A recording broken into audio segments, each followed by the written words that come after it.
Halo semuanya, balik lagi ke channel gue. Atau buat lo yang baru pertama kali datang, selamat datang.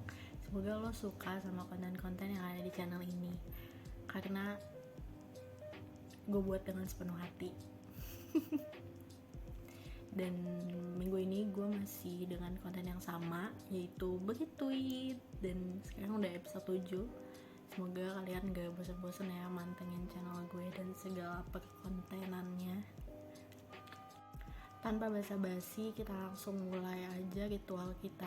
Go grab your drink, take a sip, and enjoy the video. Oke, jadi hari ini gue bakal bahas seputar per online shoppingan lagi nih. Tapi minggu ini beda. Minggu ini gue bakal bahas salah satu sistem yang sebenarnya kalau dipakai dengan baik ya sangat menguntungkan gitu, dan mempermudah juga. Ya iya sih, semua juga diciptakan kan juga buat mempermudah manusia, cuman balik lagi gitu gimana manusianya ngegunainnya. Nah, sistem yang gue maksud adalah cash on delivery atau yang biasa kita sebut COD. Siapa di sini yang suka COD-an nih? Kalau gue sering sih, apalagi kadang dompet digital nggak ada isinya, adanya uang tunai. Ya kalau barangnya perlu, mau nggak mau pakai sistem COD sangat membantu sih kalau menurut gue pribadi. Kalau menurut lu gimana? Tulis di kolom komentar. Nah, kayak tadi yang udah sempat gue singgung, kalau COD ini sebenarnya mempermudah gitu.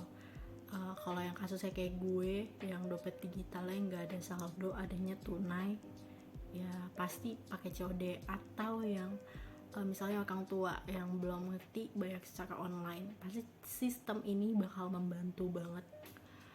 Cuman sayang ya, di Begituit kali ini gue bakal nge-up kalau sistem ini itu malah disalahgunakan gitu.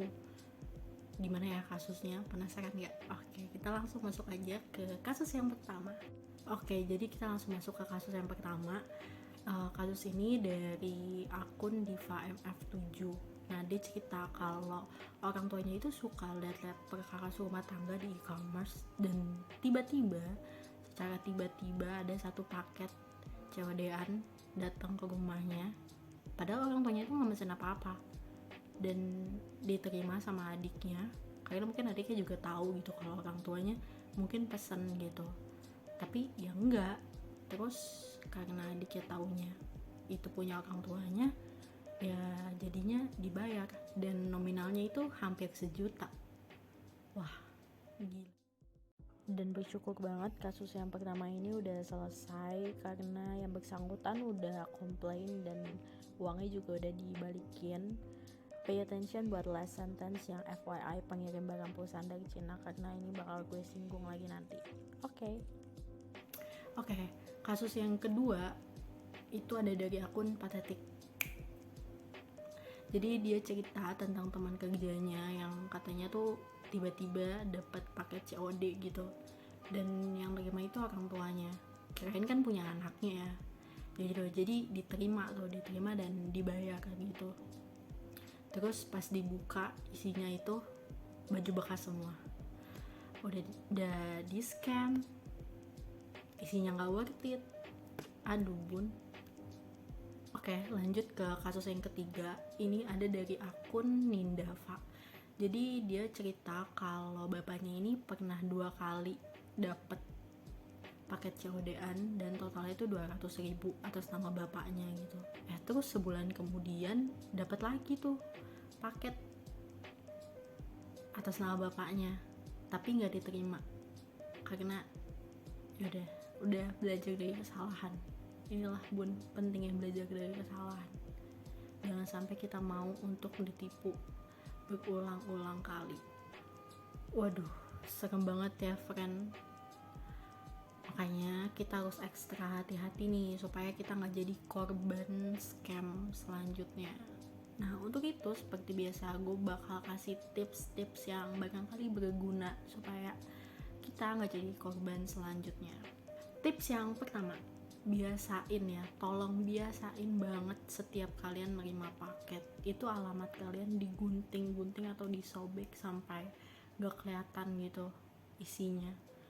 gue pribadi udah mulai menerapkan itu sih, soalnya kan kita nggak tahu ya apakah alamat kita akan disalahgunakan kayak gitu, kayak buat paket COD-an yang kita nggak mesen sama sekali, alamat kita disalahgunakan, ya kita nggak tahu gitu akal-akalan busuk orang. Jadi ya lebih baik mencegah, bukan?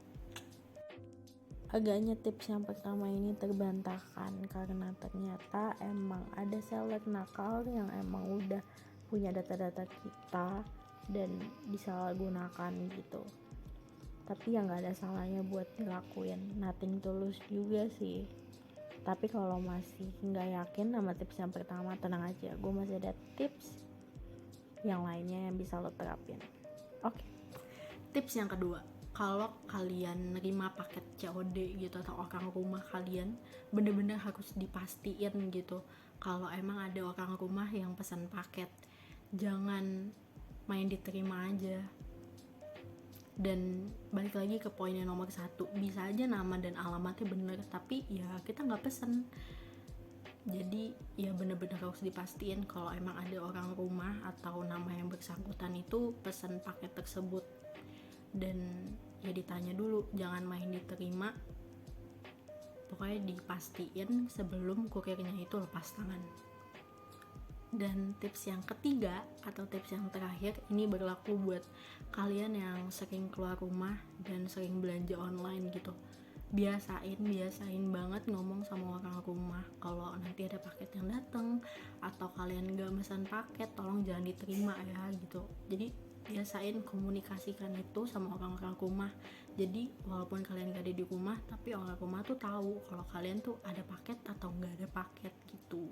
Atau yang misalnya kalian suka COD-an tapi kalian jarang di rumah gitu, bisa ngomong ke orang rumah kalau nanti tuh ada paket datang dan nominalnya sekian, uangnya sekian, kasihnya ya udah gitu, pas kasih uangnya.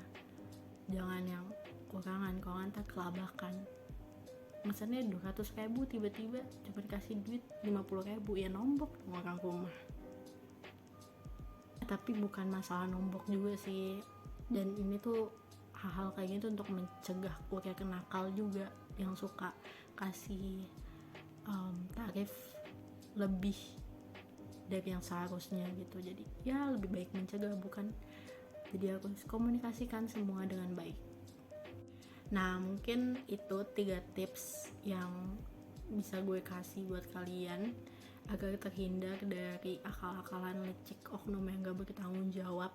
Dan kalau misalnya kalian punya tips lain, boleh banget share di kolom komentar ya, biar kita saling ngebantu. Semoga video minggu ini bisa ngebantu kalian semua supaya nggak jadi korban yang selanjutnya. Oke, mungkin cukup sekian aja video minggu ini. Makasih udah nonton sampai habis, and see you guys next week. Bye.